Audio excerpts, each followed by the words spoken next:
델타 바이러스보다 더 독한 놈 람다가 전 세계를 강타하고 있어 세계는 지금 다시 한번 5차 파동을 우려하고 있습니다. 8월 현재 하루 확진자는 1만 명 이상인 나라가 15개 나라인데 주로 선진국으로 누적 확진자가 2억 1,040만 명, 사망자도 441만 명이나 됩니다. 221개국에서 75개 국가는 대체로 실시간으로 신규 확진자 숫자를 발표하나 나머지 146개 국가는 발표나 WHO 보고도 하지 않아 방역 자체를 의심케 하고 있습니다. 최근에는 백신 개발보다 더 빠른 속도로 진화하며 지역 국가별로 새롭게 변종 바이러스가 생겨나 기승을 부리는 양상이죠. 현재는 델타와 람다가 기승을 부리는 중이지만 설상가상 지구촌은 기후변화로 불지옥, 물지옥, 열돔으로 폭염이 전방위 지구촌에서 동시다발적으로 발생하고 있어 극심한 몸살을 앓고 있습니다. 백신 접종으로 코로나 발생률이 다소 소강 국면으로 가다가 백신을 비웃기라도 하듯 돌파 감염으로 확진자가 늘어나는 상황입니다. 이러하니 선진국을 중심으로 백신 확보에 전쟁하는 양상이 되고 있으며 부유한 국가는 3차 접종이라는 부스타샷을 기정사실화하는 상황이 되었습니다. 비행기는 드넓은 하늘에서도 거리 두기를 하지요. 항로상 안전을 제일 중요하게 다루기 때문입니다. 평행으로 활주로를 동시에 사용할 경우 활주로 중심선 사이에 최소 2격거리를 보면 독립평행 접근 시에는 1035m, 종속 평행 접근 시에는 915m, 독립평행 접근 시 및 분리된 평행 활주로, 운용 시에는 760m로 되어 있습니다. 고속도로에서 주행하는 차간거리는 달리는 속도에 따라 다르지만 통상 100m로 되어 있습니다. 왜 차간거리를 규정해 두고 위반 시에는 과태료를 내어야 하나요? 그것은 달리는 자동차가 갑자기 정지를 할 때 안전하게 정지할 수 있도록 간전에 최우선을 두고 서로가 지켜야 하는 사회적 약속이기 때문이다. 거리의 곳곳에는 금연구역이 있습니다. 담배 연기는 개인의 건강권에 영향을 주기 때문이죠. 담배 연기는 공기 이동이 없는 실내에서 1초에 0.8m에서 1.2m를 날아가게 됩니다. 담배 연기를 빨아 들인 후 길게 내쉬게 되면 연기는 2배의 거리까지 멀리 날아가게 됩니다. K80 마스크를 쓰고 30분만 걸어도 마스크 안쪽 입가에는 땀방울 같은 물방울이 생기게 됩니다. 숨을 쉬는 호흡에 내뿜는 습기가 찬 공기와 만나 물방울이 되는 이슬점의 현상 때문입니다. 우리 몸은 66%가 물로 채워져 있고 땀은 몸에서 나오는 액체인데 99%가 물이죠. 땀은 잔병 치레를 감시하는 파수꾼이라고 합니다.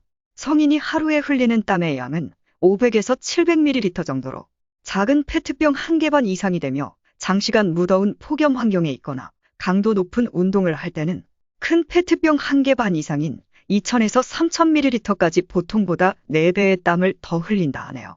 K80 이상의 마스크를 착용하면 마스크 안쪽에 습기가 차서 물기가 생겨납니다. 이는 호흡으로 내쉬는 우리의 숨결에 습기가 포함되어 있기 때문이죠. 정상적인 호흡에서 한 번에 들고 나오는 공기의 양은 성인의 기준으로 약 500ml 정도입니다. 하루 종일 숨만 쉬는데 400에서 500ml의 물이 빠져나가며 피부 증발이 500에서 600ml이니 물을 자주 마셔야 할 일이죠. 코로나로 인해 사회적 거리두기는 전 세계가 2m 이상을 기준으로 정하고 있습니다. 자신이 내쉬는 숨에는 습기가 포함되고 이를 통해 코로나는 비말에 의한 수분으로 전파되기 때문에 반드시 거리를 두어야만 하지요. 더구나 마스크를 써야만 효과가 있다는 것이 아주 명백합니다. 밀실, 밀폐 공간에서 껄껄거리며 마시고 먹으며 이야기를 하거나 큰 소리로 노래를 하게 되면 호흡하는 입김 속의 수분은 비말이 되어 밀폐 장소에서는 더 멀리 날아가게 되어 직격탄이 됩니다. 밀폐된 공간에서 몇 사람이 함께 담배를 피운다면 그 공간에는 금방 담배 연기로 가득하게 채워질 것입니다. 밀폐된 공간에 모여 마스크를 쓰지도 않고 떠들어댄다면 우리 숨속에 포함된 비말 수분이 담배 연기처럼 번지게 되지요.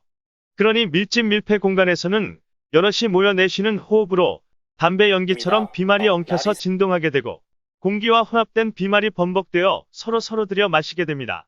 따라서 마스크를 착용하지 않으면 매우 위험한 상황이 될 것입니다. 날씨가 추울 때면 입김이 안경에 끼게 되지요.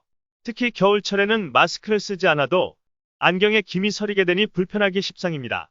이따금 안경을 닦기 위해 입김을 후후 불어 약간의 습기를 안경 표면에 묻게 하여 안경알을 닦는 경험은 안경을 쓰시는 분들은 누구나 경험했을 것입니다. 이제는 백신을 접종하지 못하면 위험한 상황이 될 것이 불보듯합니다. 안타까운 일이지만 코로나로 인해 유명을 달리하면 곧바로 화장터로 가야 하기에 빈소도 차리지 못하고 지구를 떠나야만 합니다. 코로나는 지역에서 환경에 적응하면서 변신을 지속적으로 하고 있는데 현재 세계적으로 주류가 되어 확산되고 있는 것은 델타 바이러스로 기존의 코로나19보다 감염력이 몇 배에 빨리 전파되며 중증으로 바뀔 수 있습니다. 그런데 이보다 더 강하고 전파력이 센 놈을 남다라고 하는데 지금 각국의 방역 당국이 긴장하고 있는 상황입니다.